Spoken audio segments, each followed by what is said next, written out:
Welcome to the Just Ingredients podcast. I'm Karalynne, and here we talk all things nourishing to the mind, body, and soul. This is a place where you can find just good ingredients to life.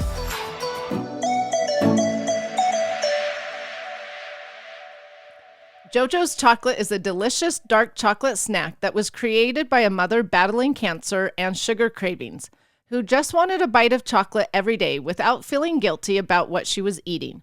When she couldn't find a better choice option that she loved, she created a 70% dark chocolate bar with added plant-based protein to turn her love for chocolate into a daily snack that was both satisfying and good for her.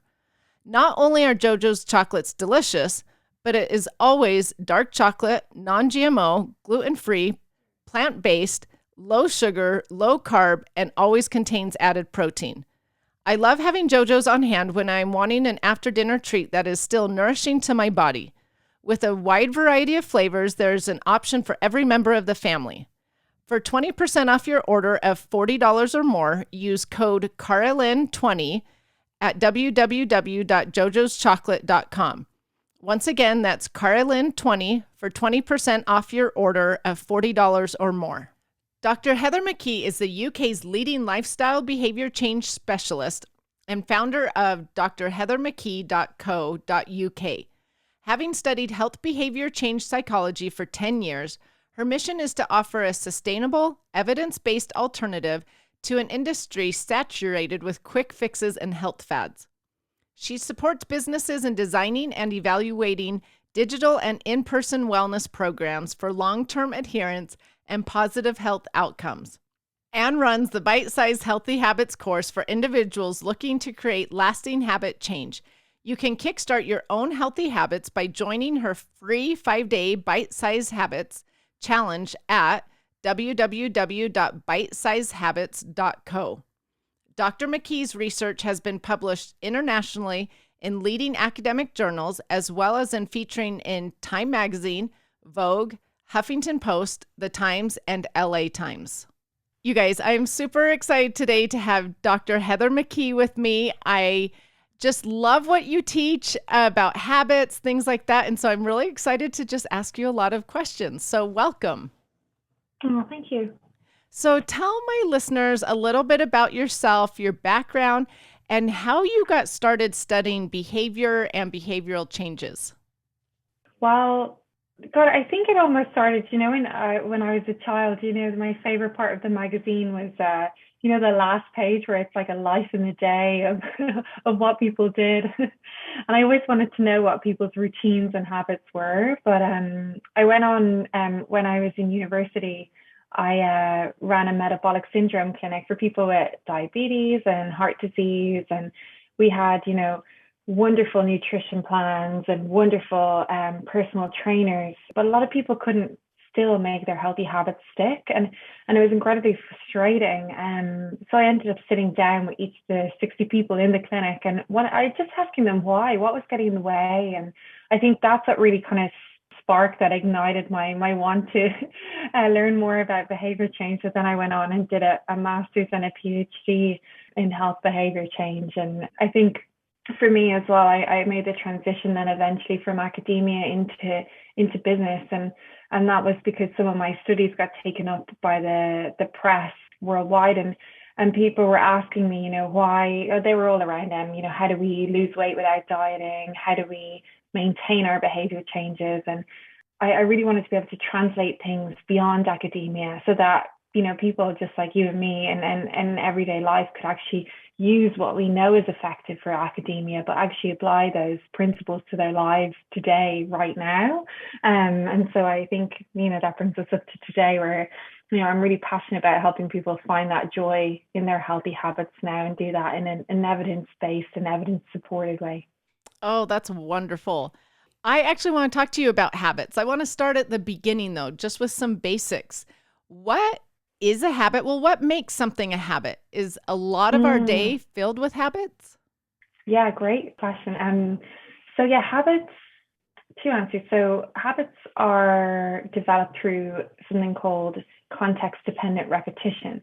And what that means is do the same thing in the same circumstance enough times and it becomes a habit. So, we walk into the bathroom in the morning and we see the toothbrush, we brush our teeth, we do that often enough, and that becomes a habit. And they work off a cycle of a cue, a routine, and a reward. So the cue is, you wake up in the morning and you want to have fresh breath, and being the reward, and that motivates you to initiate the routine, which is the toothbrushing. But over time, that just becomes automatic. And so we don't even have to think about it anymore. And that's the beauty of habits, is that they're actually non-conscious processes. So they don't require motivation. They don't require willpower. They don't require us to white knuckle our way there.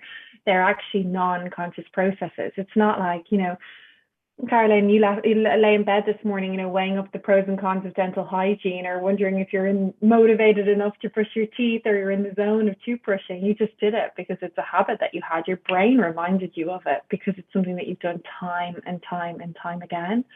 And the interesting thing for the second part of your question is that around 43% of our day is made up of the habits that we have.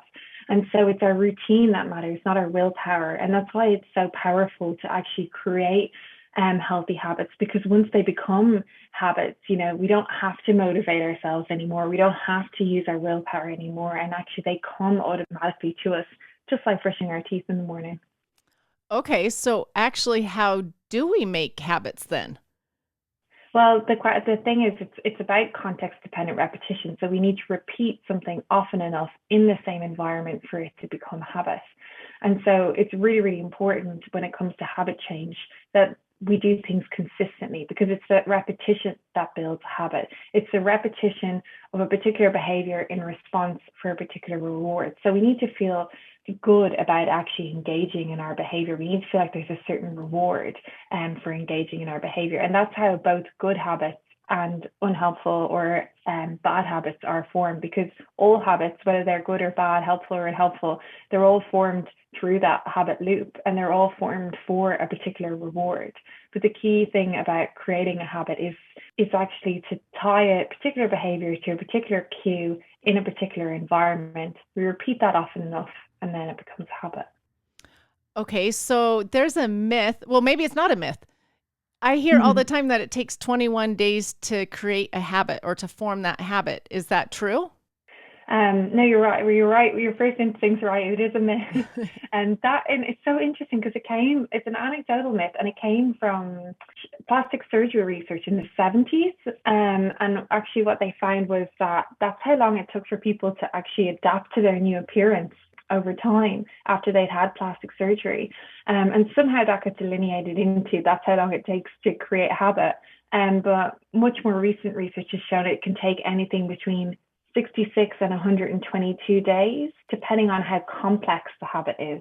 And I say that not to throw people off or make them, feel disheartened.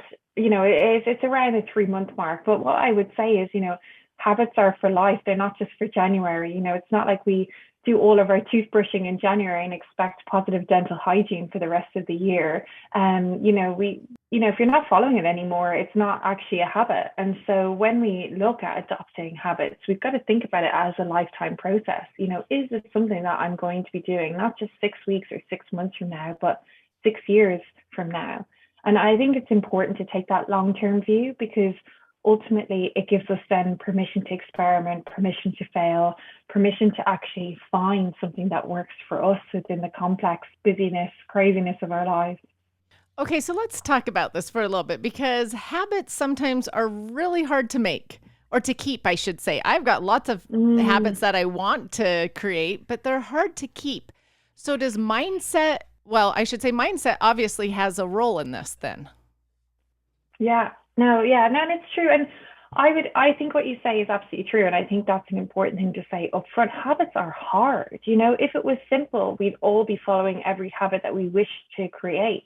And that's why I think it's so important to translate what the research finds is most effective, so people have those tools to actually help support them. And you're absolutely right. Mindset is a huge piece. And one thing I always say to people on the start of their journey, and I know this was in one of your Instagram posts about, the start of your business journey. And, Simon Sinek says that, you want to start with why. Why is it important for you to make this change? And beyond that number on the scales or the number on your fitness tracker or the number in your bank account or whatever it happens to be, why does it matter for you?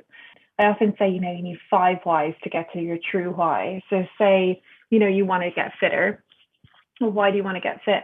Okay, well, I want to, have more energy. Why do you want to have more energy? Well, it's because I'm running around after 6 kids every day.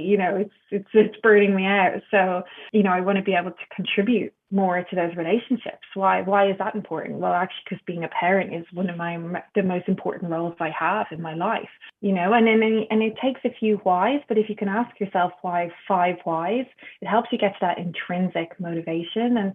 And intrinsic motivation is the sticky motivation. It's not just about, getting fitter is no longer then about getting, X amount of steps on your fitness tracker. Actually, it's about the energy that you get back. It's about actually how you can contribute to your family. It's about, actually personally significant values. And so next time you wake up and you want to skimp on a workout, you remember that actually, well, this is inherently part of who I am. This is what it gives me back in my life. And then it makes it much more likely that you're going to stick with it rather than the fact that you're doing it, just to get X number of steps for the day. And I think this applies to kind of any habit that people are trying to create. It's important to know your why, because ultimately that's what's going to keep you going in the trenches. That's what's going to help you build the resilience needed to weather that habit storm, because it's not easy.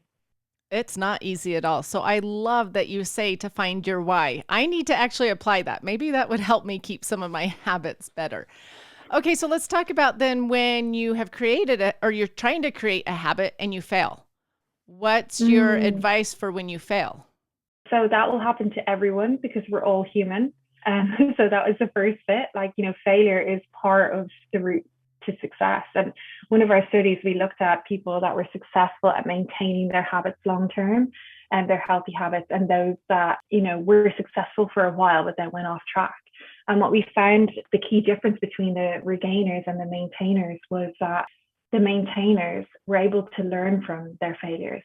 And ultimately, the conclusion of our research was that failure is success if you learn from it. And those maintainers, what they had kind of 2 key things that helped them overcome failures. And one, it was that they were able to separate themselves from their failures. So they were able to see that it wasn't necessarily a personal failing. It wasn't like there was something inherently wrong with them as an individual. They looked at it more like a system failure, as in, I left myself too hungry at that time. Or, I was in an emotionally vulnerable mood and that's why I gave in to temptation. They actually looked at their systems and then they went back and they said, well, what can I change about this system so I can cope better in that future circumstance? And what a lot of them did, and it's a quite an interesting concept that's used quite a lot in psychology. They set plans, failure plans, and we call them if-then plans in psychology, or implementation intentions. They're often known as well. And basically, for future, they thought, well, if X, so if that barrier happens again, what is their alternative? What else can they do in that situation that's going to actually allow them to still stick to your goals? Because if we think about that bigger why, if we think about, having more energy, there's a lot of ways in which, just say you didn't go for that run this morning, there's other ways in which you can still serve that value. There's other ways in which you can still contribute to that. So say you wake up and you want to go running and it's raining, what are other alternatives that are available to you? Can you do a workout at home? Can you text a buddy and find another time when it's not raining? Can you put on your favorite raincoat and go out and blast the top music in your headphones and feel like Rocky and just feel super empowered of running in the rain? But the key thing with implementation intentions is, and these people that were successful, they identified, the things that got in the way time and time and time again. And they said to themselves, okay, if this is something that's going to be a roadblock, what are other alternatives? And the beauty about experimenting with alternatives is it tells our brains that it's not about all or nothing. It's not just, if it's raining, a run doesn't happen. It actually opens up our minds and our neural pathways to other options. And it shows us that actually, we can weather the storm of life, because the inevitable truth is that we're all going to fail at some stage. But if we look at those failures as learning opportunities, if we look at, well, what's an alternative behavior that I could perform at this time, or what's a way I could learn from this situation, then it's much more likely that we'll actually be able to stay on track long term. That's interesting. So, do you think before you start creating a habit that you give yourself an if then plan? Oh yeah, it'd be wonderful if people were thinking about that from the start. I think that's brilliant. And what I would say is, you're not going to get it right as well. You're going to fail at your failure plan. Say, you go to do an online workout, but maybe you don't do one that actually you didn't really like the instructor, or it went on too long and you ended up not having time to get the kids ready for school, or whatever it happened to be. The thing is, you're going to have to experiment with multiple alternatives until you find one or two ones that are going to work for you. But it's so important to failure plan. One thing that often people fall down on when they come to healthy habits is things like they allow their exercise routine, or maybe their nutrition to get boring after a while. And instead of waiting until it gets boring, why not think about that now? Well, what can you do if that's the thing that constantly throws you off track, that you get bored, there's not enough variety, you feel a bit deprived? What can you do now to alleviate that? What are other options that are available to you while you're in that height of motivation? Because your motivation is at its peak when you're starting. So use that and harness that motivation. Use that at that time to come up with alternative recipes that you could use. Use that to make a 5-week plan. Use that to think about, okay, well, what makes me excited to exercise? Is it listening to, the Just Ingredients podcast while I'm walking around, or is it, watching Netflix while I do the meal batch cooking for the week, or whatever it happens to be? Use that motivation now to help prevent things happening in the future. We call that primary prevention in behavior change, and it can be really, really, really helpful in terms of helping you kind of weather the storm and stay on track. I love that advice because a lot of times I'll set a goal or want to create a new habit, and I never think of an if then, like, okay, if I fail, what's my alternative? I just go for it. Like you said, I have a ton of motivation. I just want to go for it. And then I feel like a few weeks in, I'm like, forget it. I don't have the Yeah. motivation for it, or something has happened and I stopped. And so I love that advice. So thank you very much. So now I want to ask you about breaking bad habits. How do you actually break a habit then? You've talked about keeping a habit. What about breaking one? Yeah, it's a really important question, and it's hard. And I know I keep saying that, but I say that with all the empathy and compassion in the world. Like, breaking habits is actually a lot harder than making habits. And I always, start with trying to support people to create new helpful habits, rather than just focusing on breaking habits, because breaking habits is really, really tough. And what we want to do is actually create new helpful habits to crowd out those old unhelpful habits more often. But I like to look at like bad habits like a tangled knot. If we've got a knot, like say in our hair, or in our shoelace, or whatever it happens to be, if we pull at the middle, if we try and do everything at once, it's only going to make that knot tighter. What we want to do is we want to look for those kind of smaller wins on the outside. We want to look at working systematically through the knots to actually eventually untangle that knot.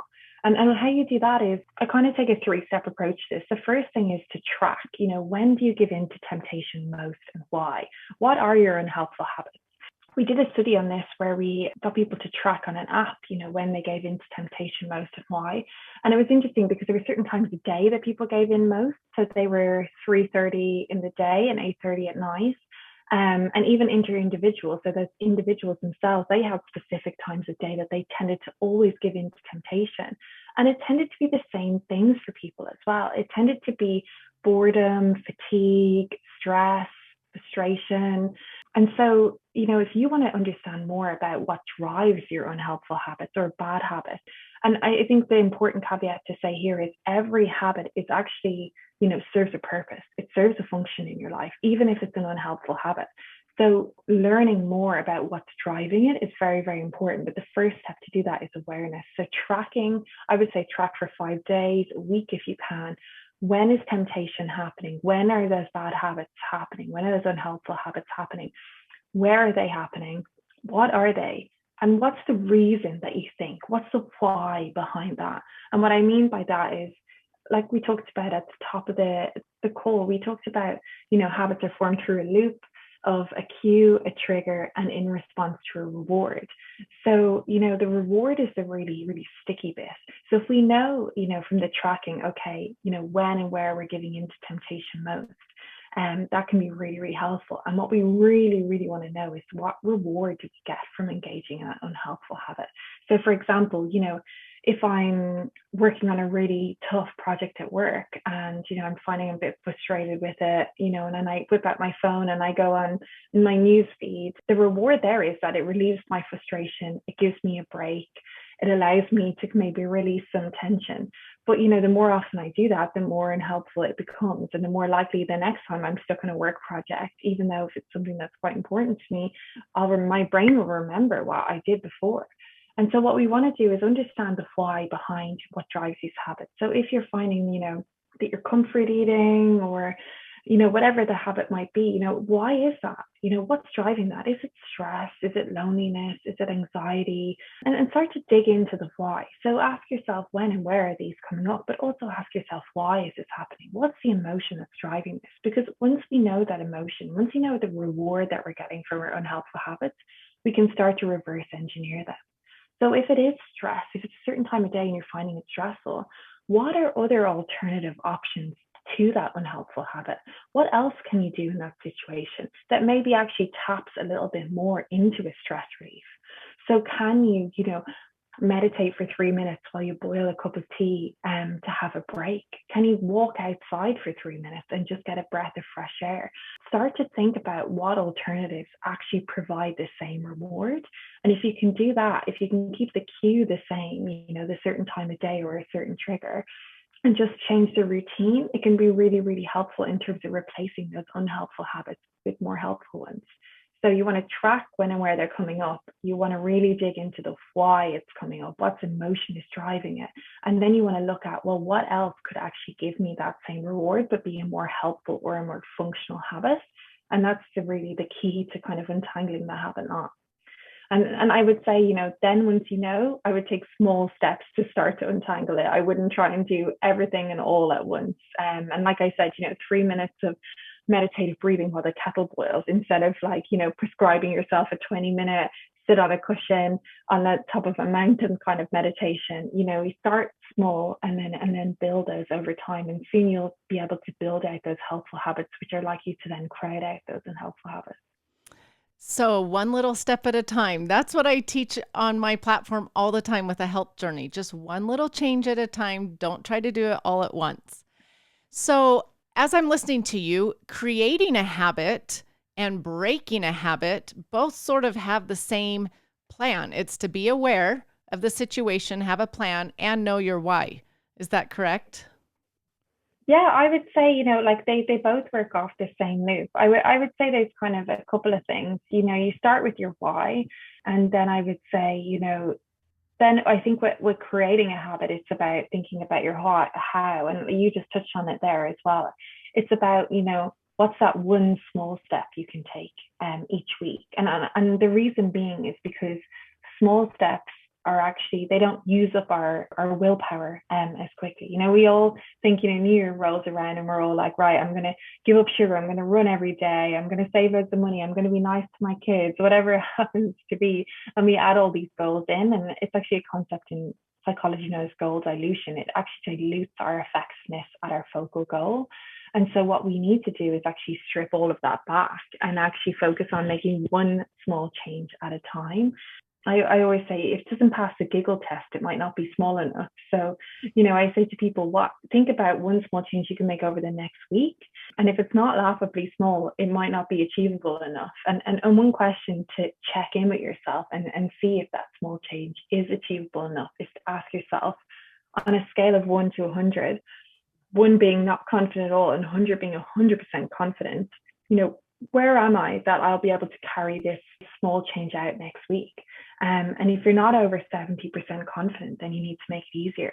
So if you've said, I'm going to make that change on a Monday, Wednesday, and Friday, maybe it's only Monday and Wednesday for now. If you said, you're going to run for 30 minutes, maybe it's only 10 minutes to start with. And the reason being is because we want that repetition. That's what breeds habit. And so if we make things exceptionally hard, it's much harder to actually sustain the motivation because we deplete our precious willpower. And the interesting thing is the original studies on this, they got people to just floss one tooth versus other people that they told to create a flossing habit. And the ones that were only told to floss one tooth, and I can see you laugh because it's laughably small. It passes the giggle test, right? Well, I'm thinking maybe I should give this to my kids. That's why I'm laughing. I'm like, oh, maybe if I tell them just to floss one tooth, they'll do Yeah. it. Well, they were much more likely to engage because the ramp was lower. There was less friction to engaging. And actually, once they were there at the flossing party, they thought, well, I might as well floss another couple. And those people repeated the habit often enough and felt good about engaging in that habit. And that's what actually led to them sustaining the habit long term. So I think it's really, really important that actually we make things small enough. And one question you can ask yourself as well is my most exhausted self still going to be able to carry out this habit? Because we always start off with this really high motivation and we don't think about ourselves in the real world when we're tired, when we're stressed, maybe we've had a bad email from our boss, whatever it happens to be. We don't think about ourselves then. And I always want people to think about, well, what would your most exhausted self do? And how do you make this easy on that exhausted self? And then that's really important as well when it comes to habit change, because our lives are going to throw different things at us. And if we can't actually sustain our habits through all of the craziness, then it's very, very hard that they're going to last for life. That's really interesting. I hadn't thought about that because that is true. A lot of times my habits go out the door when I'm exhausted. So that's great advice. So I want to move topics just a little bit and talk about weight loss because I know you studied weight loss psychology. And so I want to talk about habits and weight loss and diet. So what do you recommend for people wanting to build habits with weight loss? Are there certain first steps that you recommend? Do you know, the interesting thing is it's very, very similar to other habits. But I think what I would say with an extra dose of what you need with weight loss habits is an extra dose of self-compassion. So what I would say is you do really want to start with that why. You want to step away from focusing all of your efforts on that number on the scales, because the thing is, when you step on that scales and it tells you something that's inconsistent with the effort that you've been putting in, does that motivate you or does that put you off track? And I think that's a very important question for people to ask, because some people are motivated by stepping on the scales. They're the people that step on them frequently enough, but many, many people aren't. And so what I would say is, your effort isn't always displayed on the scales. And so you need to actually look at the process rather than the outcome more. So, is, having a hot water and lemon in the morning actually making you feel refreshed and reviving, giving you more energy? Is that lunchtime walk with your dog, allowing you to have more focus when you come back, rather than actually measuring everything in appearance outcomes, your number on the scales or your size of jeans that you're wearing? What I would say for anyone in the weight loss journey is, and we all do this, by the way, and there's really interesting research and from a researcher called Kathy Milkman on this, that we all try and actually do the habits that we think are going to be hardest rather than the ones we enjoy when we start off in a weight loss journey. So, we go into the gym and we look at that Stairmaster because we think, oh, that's really hard, so it's going to be beneficial. Or we decide that we're going to eat a diet of steamed broccoli because we're like, well, that's hard, so that's going to be the most beneficial thing. But none of it is helpful if it's not something that we're going to stick to. And then so I always say to people on their weight loss journey, you need to kind of find joy. And if you can create a joy list of, what are those healthy habits that bring you joy? And if you can tap more into that joy that healthy habits bring about, it's much more likely actually that you'll engage with them more often, because who doesn't want to engage with something that's joyful in terms of habit pursuit? And what they found in terms of weight loss is that those want to goals rather than have to goals are the goals that we're much more likely to follow. So I would say, instead of pounding the treadmill for days if it's something that you absolutely hate, because you're not going to sustain it if it's something that you hate, think about, what is another form of exercise that you actually enjoy, that's going to light you up, that's going to make you feel more empowered? Or even, what are the layers of joy that you can add on to particular exercises, like, listening to your favorite podcast or audiobook when you go out on a walk, or walking with a friend, or doing things that you actually, they're the things that if you can layer on joy, it just makes habits much more sticky and it's much more likely that you'll stick to them. So I've noticed as we've been talking that you'll say helpful habits and unhelpful habits rather than bad habits versus good habits. So Yeah. do we apply that also, I'm assuming, to weight loss? Yeah, that's such a very insightful that you picked that up. But yeah, I think all too often in weight loss we moralize our choices.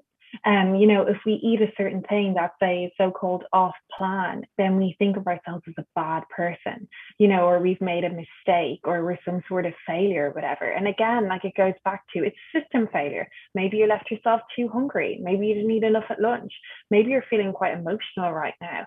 Maybe, you put them in eye lines. So it's very, very hard to resist, and we make around 250 food-based decisions a day. The more often we come into contact with temptations, the more likely we are to give in to temptation because our willpower can get depleted. Willpower is like a muscle. If I went to the gym every day and just trained my left bicep, by the time I got to the end of the week, I wouldn't be able to lift up, a glass of water or a cup of tea.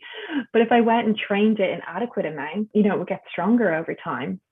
But if we're depleted from, fatigue, from stress, from multiple other things, then we're much less likely to be able to stick with our habits.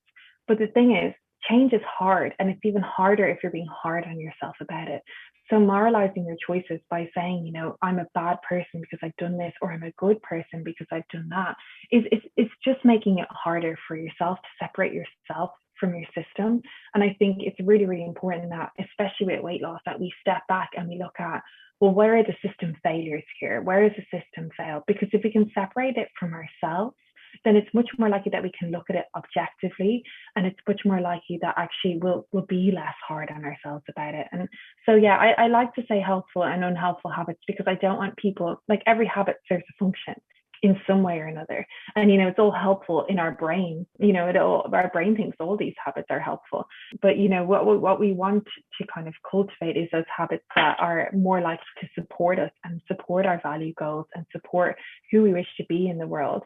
But, by telling ourselves we made a good or a bad choice, or we have a good or a bad habit, it just moralizes it too much and it brings in the me rather than keeping it objective, keeping it systematic. Well, and we also need to realize on a weight loss journey that we are going to fail, just like any habit. There are days that we are going to fail and we just get back up and try again. I love that you call them helpful and unhelpful because I actually call foods nourishing or non nourishing. And it's almost the same Mm, philosophy. Like, I want people to nourish their body with nourishing foods. But if they have a couple non nourishing foods, it's not going to hurt them or kill them. It's when we're doing non nourishing 24/7 that becomes the problem, right? When we become extreme like that. mm. And it's almost the same thing, it sounds like, with habits. Like, we want helpful habits, but a couple unhelpful is not going to harm the plan, the journey. And we have to be able to have unhelpful habits and like eat unnourishing foods and not feel like a terrible person for it. And because if we moralize them too much, it's very hard to bounce back from that. Okay, so I want to ask you about willpower because our society creates this philosophy almost that if you're going to diet, you've got to have a lot of willpower to stick with this Mm. diet. What do you say to that? And do you just say don't diet altogether?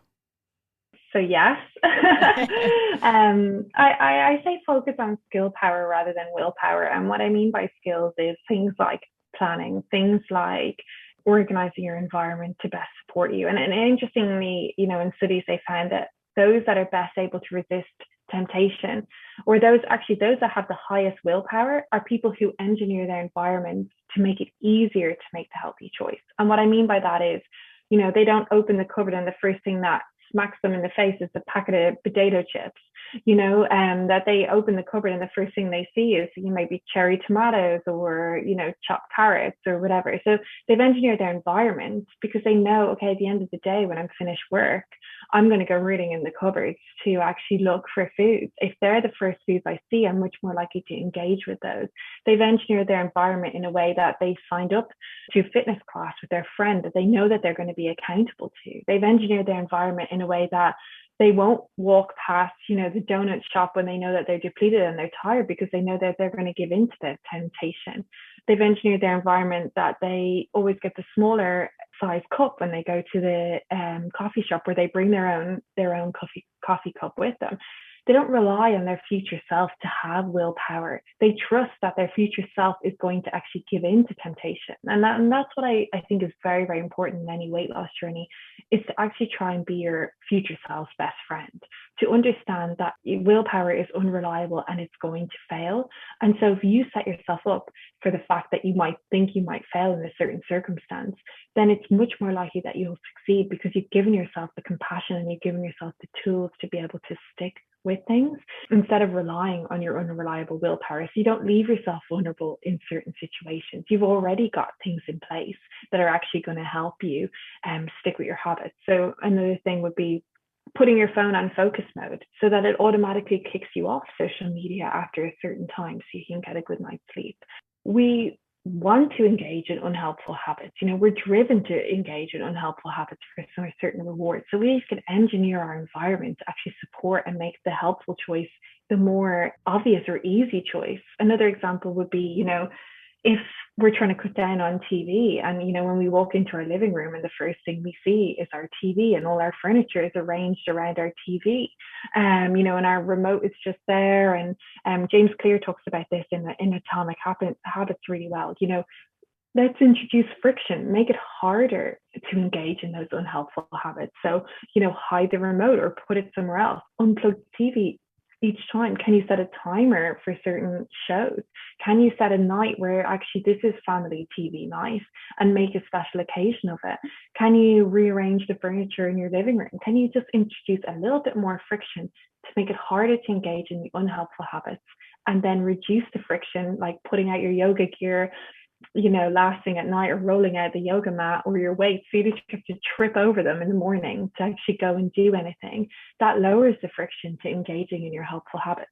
So I would say, do your best, whatever you can, to set up your environment so that you're not actually relying on your willpower, that you're relying on your skill power, you're relying on actually those things that you've already put in place to help support you with your habits.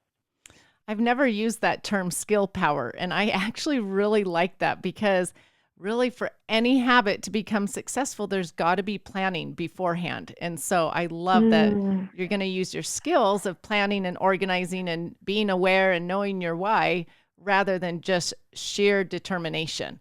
So thank you for explaining that.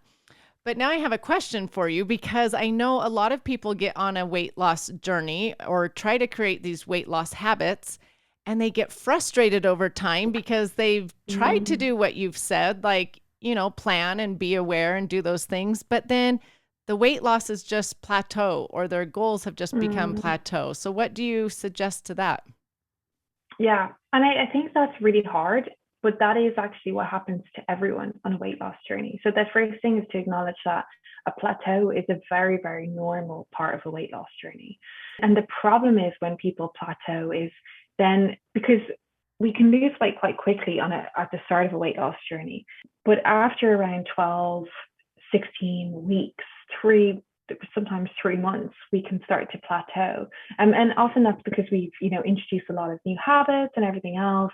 And then it gets a little bit harder to sustain those. And where people tend to kind of fall off the wagon is that once they reach that plateau, they try and do more. They try and step it up. So they'll try and eat double the amount of broccoli that they had before, and double the amount on this and the Stairmaster and everything else. And actually, that's where things can get really, really dangerous. And so I think the first step in that is the acceptance of a plateau is very, very normal in a weight loss journey. It's a physiological response. I would keep sustaining the existing habits that you have. If you feel quite comfortable with those habits and you feel like they're quite embedded in your life, then you can start to, add in maybe one or two new things. But I would be very, very cautious about what you add in, because ultimately, what we know from a lot of weight loss studies is the more weight that you lose quicker, the more likely you are to put on weight long term. And so actually those that actually sustainably lose very, very small amounts of weight, but are more consistent. And that's because they've developed habits that are small enough to maintain. They've developed habits that are small enough that they don't use their precious willpower. They've developed habits that are enjoyable enough that fit in their life. So they're actually wanting to sustain those habits. Those are the people that are most successful long term. And so what I would say is don't lose heart, because plateauing is a very, very, very normal part of a weight loss journey. And I would go back to your joy list and continue to think about how have you got here? Look at your progress so far. Look at back down the mountain. Look at how far you come, because one problem in weight loss is everyone's obsessed with how far they have to go, and they don't give themselves credit for how far they've come and all of the new habits that they've established. And I would say, and I know that this is, quite hard to do, but I would have faith, and trust in the fact that if they continue to consistently engage in the process, that they will lose weight, that they will break through this plateau. But the key is to not try and do too many things all at once when you do start to plateau, because that's when people start to go in reverse. And that can be quite dangerous. So is it the same advice for those that have done weight loss journey after weight loss journey after weight loss journey and have tried a variety of habits and nothing has worked? So they're just at a level of frustration. Like, I don't want to go on another one because I've failed every time and I don't want to see that failure again. Yeah, and I can imagine, but that's hard. That is so hard to have tried and tried and tried. And what I would say to people is they have incredible willpower, because they've been knocked back so many times, and yet they keep picking themselves up. And there's something in there driving them on time and time and time again.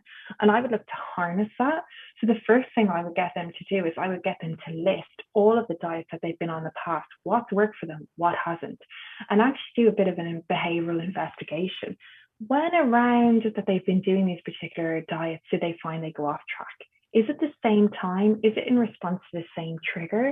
Is it a similar situation? Because what we find is there's for a lot of people, there's certain patterns. So they'll do really well for 4 weeks, but then things will just get too hard. And often that's because they've done too much too soon, or they haven't done things again that are right for them. And I know, it sounds like I'm saying the same things over and over again, but it's so, so important that, we look at pace when it comes to weight loss, because pace is ultimately what's going to help you create sustainable long-term changes.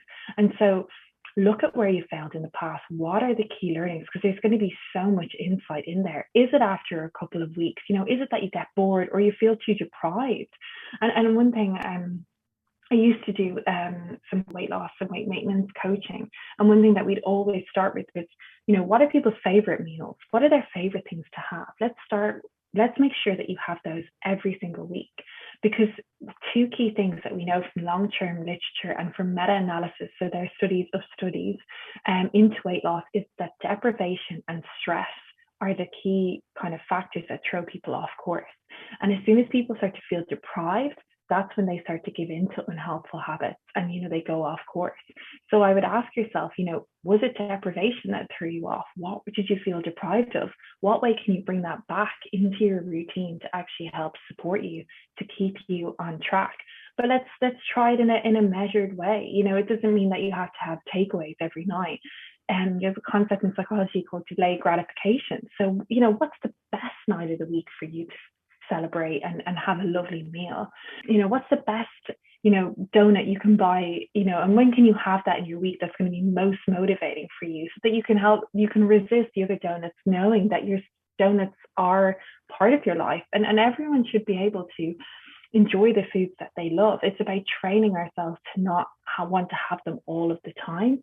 And the problem with dieting is that we feel so deprived that that's all we want to do, is we want to rebel against the system. And even they've shown in studies that even showing people the word diet causes them to overcompensate and eat more, because their fear of future deprivation looms so large. So what I would say is, examine those past failures, look at what's thrown you off track, see if there's any particular element, and see if deprivation is an issue for you, and think about, okay, well, what did I feel deprived of, and how can I bring that back in a measured and enjoyable way? How can I most enjoy these things that I love in my life and still feel like I'm able to live my happiest and healthiest life? I think that's a key factor is finding the joy in it because so many people do restrict, and then it's not joyful. It's Mm. terrible. And then they end up giving up. And yeah, and I agree that it's not one donut that's going to hurt you. It's the donut every single day that's going to hurt you. And so I love that you say find what it is that you're going to, or that one meal or treat that you're going to enjoy in this journey. What do you say though? Because I talk about one little step at a time on my platform. I talk about getting on a health journey, making better choices on a health journey. And I have women that tell me quite often, I just can't. Like, I just know I can't. So, what do you tell those people that just think they can't make these habits? Yeah, I'd be interested to understand why. And I often feel maybe that's a confidence issue. Like if you've tried and tried and tried at something and you've been knocked back so many times, it's very hard to cultivate the self-belief that you can succeed. And that's the reason, again, that small changes are so important because what they do is every time that you actually engage with them, you prove to yourself that you're the type of person that engages with your goals. And people always say, well, I talk about, like I mentioned, the giggle test. If they don't pass the giggle test, if they're not laughably small, like flossing one tooth, they're not small enough. But the key thing is when we're depriving ourselves, we say we're going to give up sugar, that doesn't give us a positive feeling. Whereas actually, if we say I'm going to replace sugary drinks with fizzy water, every time we have a fizzy water, we are actually activating something in our brain. There's this called dopamine, and dopamine is a learning hormone. And basically, what it does is it trains our brain to tell us what good things are. It trains our brain to look for rewards. It's like a neurotransmitter pat on the back, essentially. And basically, every time that we engage with that water, we remind ourselves, actually, I am someone that sticks with my goals. I am someone that can do this. They prove it to themselves through small wins and they release that dopamine. And what I would say to anyone, at the start of a habit journey, dopamine is so, so important to cultivate. And BJ Fogg, he's the author of Tiny Habits, brilliant, brilliant book. And he talks about you want to create this feeling of shine on demand. So, when you drink that glass of water, you want to feel good on demand. And dopamine only lasts about 30 to 60 seconds. So we want it to happen immediately afterwards. How do you create that? You celebrate. How do you celebrate? That doesn't matter, whatever works for you. You can do Usain Bolt, like any athlete would celebrate after, like a basketball player or anyone would celebrate after they score a goal. You can nod to yourself, smile to yourself. I like to do like a drum roll on my desk or a smiley face on my to-do list. Anything that reinforces that small behavior that you just performed was positive and helps you feel good on demand. Sometimes I just put my hand on my heart and say, I'm someone who follows through with my goals and reaffirm it to myself because your brain needs to be trained in that self-belief. It needs to be trained that you actually are someone that can achieve things. And people say, oh, Heather, here, listen, like, why should, I feel good about drinking a glass of fizzy water? And what I would say is dopamine is going to fast track your habit learning experience. So it's going to make it more likely that those habits will stick because your brain is going to be on the lookout for what was that thing that made me feel good? I wouldn't do that again. Secondly, change is hard, and it's even harder if we're being hard on ourselves about it. So if we're looking at our nose at ourselves for only drinking one glass of water, we're not going to be successful. We're not going to release that happy hormone. We're not going to release dopamine, and we're not going to actually help build that self-belief. And so what I would say for anyone who really is kind of struggling with their journey is start as small as you can, and you'll start to prove to yourself through these small wins. And if you can actually put it, I keep looking at my glass of water, but if you can put it in your environment, put it somewhere obvious as well, you will remind your brain that's something to engage with. And every time you do it, just take 2 seconds, 3 seconds, whatever it is, immediately afterwards, and remind yourself of the fact that you're following through with your goals.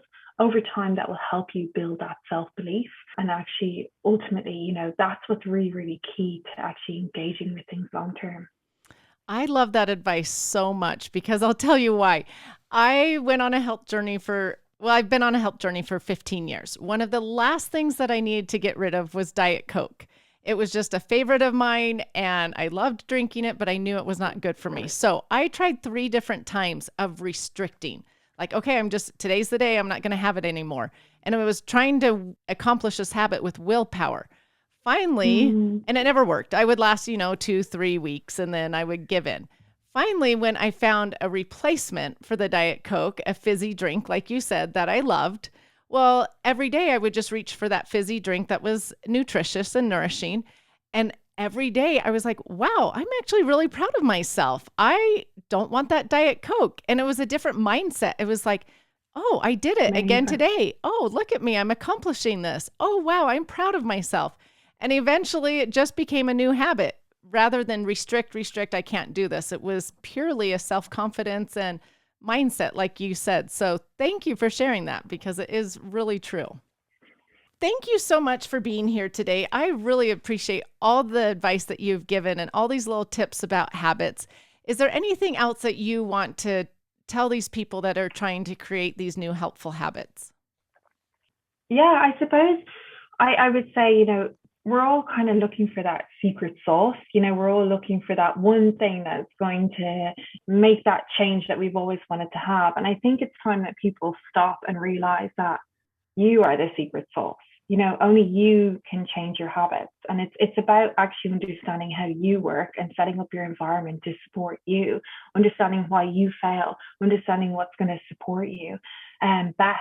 And I think, the key here is actually to look at how we can cultivate our own skills and habits and stop looking for answers outside of ourselves, because we've all got that strength within us. It's about cultivating it. It's about consistency, and it's about finding joy along the journey. Thank you so much. I couldn't agree more. So tell my listeners where they can best find you. So, well, at the moment, actually, I've got a free 5-day video challenge, which is kind of a lot of what we talked about today, but, key evidence-based tools that people can kickstart their healthy habit journey. And that's at bitesizehabits.co, so .co. And yeah, that's just a lovely evidence-based way. It's 5 videos over 5 days, really, really simple. And, a lot of people are getting a lot of value from it. It can really help kickstart a healthy habit change. I love that. And I love that it's just small, little tiny steps to help them along the way. I always close my podcast with asking my guests what they have found to be the best ingredient in life. Oh, well, I think it's been a bit of a theme of this podcast, but I would say joy. If you can find joy, the rest is easy. I find joy in my career. I encourage by encouraging people to find joy in their healthy habits, because, the habits that you enjoy are the ones that you stick with. And so, why wouldn't we want a more joyful life and a happier and healthier life? Oh, I love that so much. Thank you so much for being here. I really appreciate you taking the time out of your busy schedule. And I know my listeners have learned so much from you today. So thank you. Thank you so much. Thank you so much for listening. Remember to subscribe to the Just Ingredients podcast to learn more about your health and good ingredients to life. Plus, get daily tips at just.ingredients on Instagram.